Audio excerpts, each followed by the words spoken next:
नमस्कार, अन्वीज किचनमध्ये आपले मनापासून स्वागत. नगर भागामध्ये अशा पद्धतीचा कढी भोपळा बनवला जातो. खायला तर असला भारी लागतो ना हा कढी भोपळा. एकदा नक्की करून पहा तुम्ही. चला पटकन रेसिपीला सुरुवात करू. कढी भोपळ्यासाठी मी हा भोपळा घेतलेला आहे. तर कट करून आपल्याला 1 वाटी भरेल एवढा भोपळा घ्यायचा आहे. याच्या आता आपण फोडी करून घेऊया. भोपळा एका साईडने थोडासा खराब आहे, तो भाग आपण काढून टाकूया. छान कवळा भोपळा घेतलेला आहे.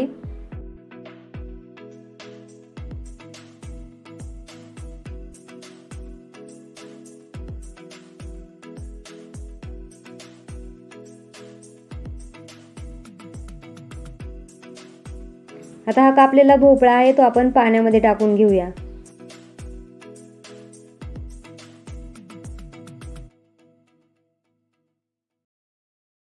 भोपळा धुवून घ्यायचा आहे.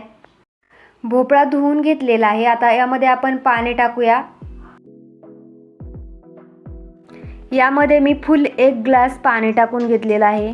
यामध्ये आता चवीपुरतं मीठ टाकून घ्यायचं आणि झाकण ठेवून मीडियम हीटवरती हा भोपळा आपल्याला शिजवून घ्यायचा आहे. भोपळा शिजण्यासाठी ठेवलेला आहे.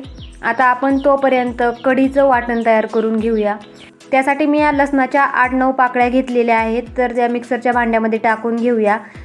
4 हिरव्या मिरच्यांचे मी तुकडे करून घेतलेले आहेत. तर इथे तुम्ही तुमच्या चवीनुसार सुद्धा मिरची वापरू शकता.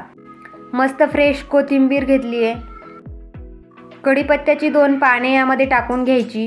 त्यानंतर अर्धा छोटा चमचा जिरी यामध्ये टाकून घ्यायची आहे.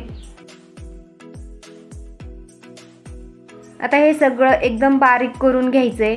हे पहा एकदम छान बारीक वाटण करून घेतलेलं आहे. तर हे आपण एका बाउलमध्ये काढून घेऊ. कढी बनवण्यासाठी आपण दह्याचं मिश्रण आता तयार करून घेऊ. तर त्यासाठी मी हे मोठं ताकाचं भांडं घेतलेलं आहे.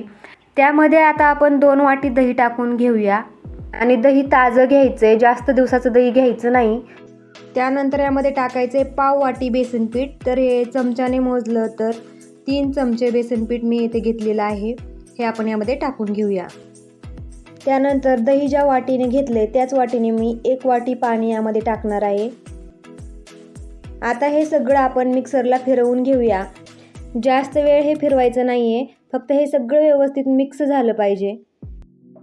हे पहा आपलं मिश्रण तयार आहे. भोपळा सुद्धा छान शिजलेला आहे. सगळं आपलं आता रेडी आहे. चला आता पटकन कढी भोपळा तयार करून घेऊ.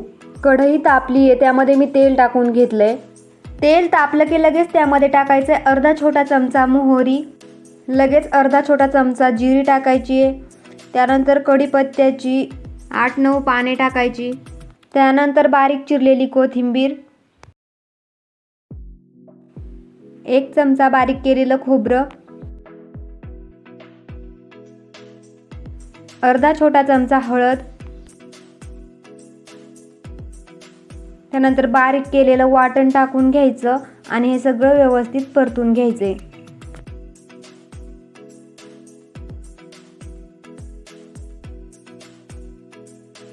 आता यामध्ये दह्याचं केलेलं मिश्रण टाकून घ्यायचे. दह्याचं मिश्रण यात टाकून घेतलंय. आता शिजवलेला भोपळा यामध्ये टाकून घेऊया.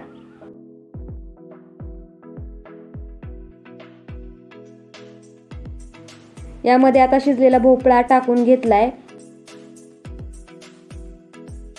चवीपुरतं मीठ टाकून घेऊया. थोडीशी कोथिंबीर टाकून घेऊया. कढी घट्ट आहे. आता आवश्यकतेनुसार आपण यामध्ये पाणी टाकून घेऊ.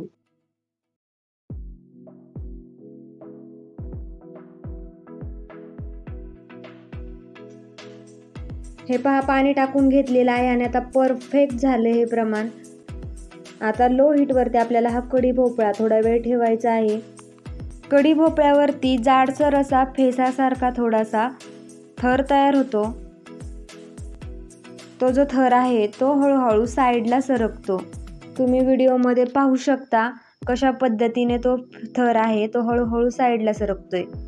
तो थर आहे तो साईडला सरकला आणि थोडीशी उकळी यायला लागली की लगेच गॅस बंद करून घ्यायचा आहे. कढी भोपळा तर आपला रेडी आहे.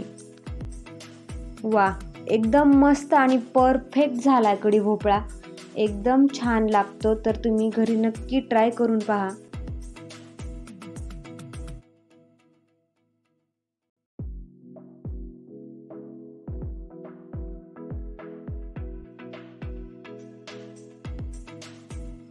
एकदा खाऊन तर पहा हा नगरकडचा कढी भोपळा.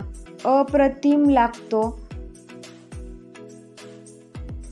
तुम्हाला माझी आजची ही रेसिपी कशी वाटली आणि आवडली असेल तर नक्की लाईक करा, शेअर करा आणि सबस्क्राईब करा. आणि बेल आयकॉनवरती क्लिकसुद्धा करा, म्हणजे पुढील रेसिपी तुमच्यापर्यंत पोहोचतील. थँक्यू.